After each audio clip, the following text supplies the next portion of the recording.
कितना महत्वपूर्ण है।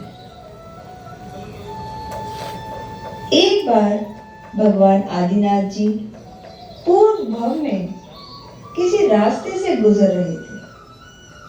तभी उन्होंने देखा एक किसान अपने बैलों को पीट रहा है। भगवान के जीव को बैलों पर बहुत करुणा आई और वह बोले, अरे क्यों मार रहे हो इन बैलों को? किसान बोला, यह मेरी फसलों को नुकसान पहुंचा रहे हैं। मैं जो भी खेती करता हूं ये सब खा जाते हैं। मैं बहुत परेशान हूं। भगवान के जीव ने बैलों के प्रति करुणा दिखाते हुए बोला, ऐसा करो, तुम इनके मुंह पर एक चीका बांध दो, जिससे यह तुम्हारी फसलों को नुकसान नहीं पहुंचाएंगे और तुम अपना कार्य आसानी से कर पाओगे। किसान ने ऐसा ही किया, परंतु बाद में वह बैलों का मुंह खोलना भूल गया और घर चला गया।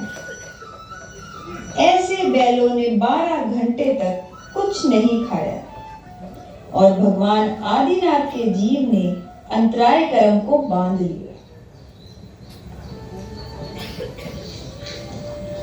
आइए जानते हैं आगे की कथा। ये गाथा है उस समय की जब भारत में भरत चक्रवर्ती का शासन हुआ करता था और राजा ऋषभदेव जो इस काल के प्रथम तीर्थंकर बने। एक दिन राजा ऋषभदेव राज्यसभा में बैठे और मनोरंजन के लिए एक नीलांजना नामक नर्तकी ने अपना नृत्य प्रस्तुत किया।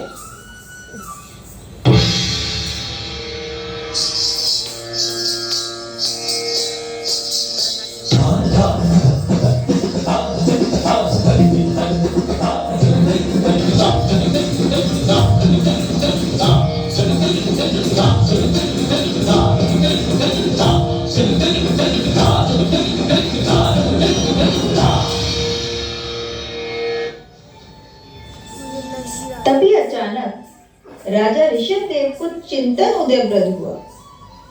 क्या यही सच्चा सुख है अथवा इससे बढ़कर भी सुख कहीं और है? और ऐसा सोचते हुए प्रभु को वैराग्य जाग उठा और उन्होंने चैत्रवदी अष्टमी के दिन दीक्षा ग्रहण की और राजपाट सब त्याग कर संयम पथ पे चलते हुए तपस्या करने वन को चले गए। न भोजन था न जल था, केवल शांत आत्मा बल था। 1 वर्ष का मौन व्रत था, कर्म नीरज रखा जला यज्ञ था।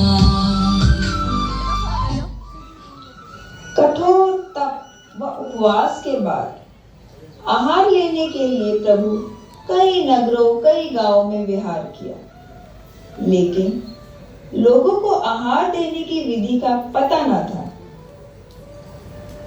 लोग अपने प्रभु को घर बुलाते, प्रभु आइए मेरे घर पधारिए, यह सोना चांदी रत्न प्रभु आपके लिए, आप मेरी सारी संपत्ति ले लीजिए प्रभु।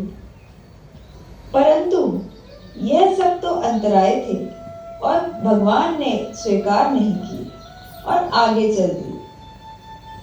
ऐसा करते करते 400 दिन बीत गए और 400वें दिन प्रभु गजपुर यानी हसनापुर पहुंचे।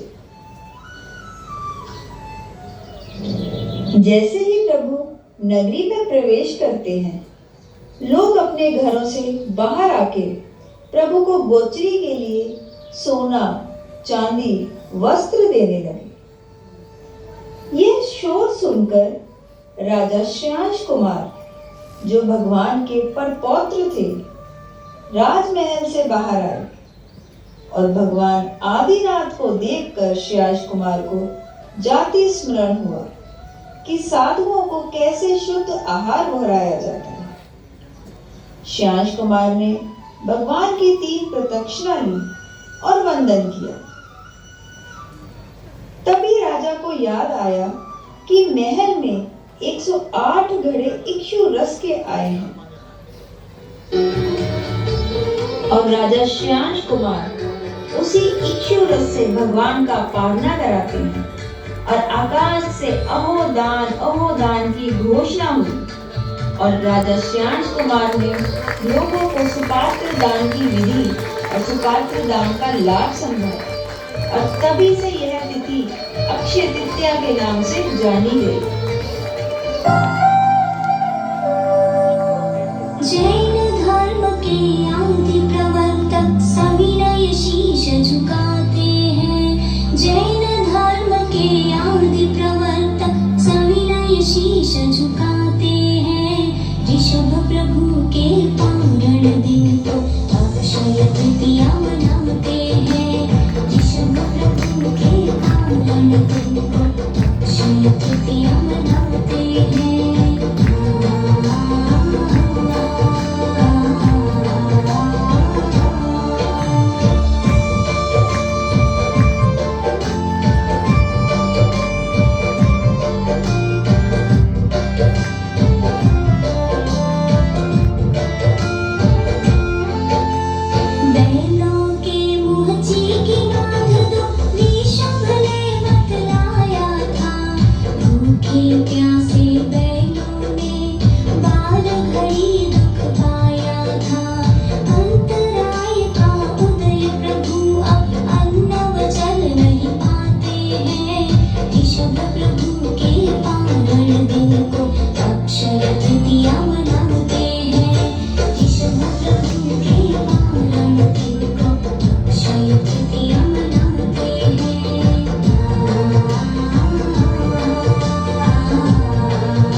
बहुत धन्यवाद।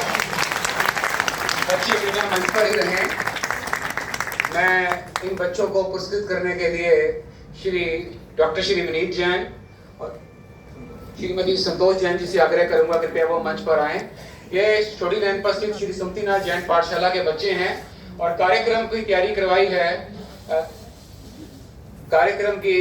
कराई है श्रीमती मिताली जैन और श्रीमती प्रीति जैन। कृपया वो भी मंच पर आएं और बच्चों को पुरस्कार के लिए आप भी स्वयं में उपस्थित हों। मिताली जैन और प्रीति जैन।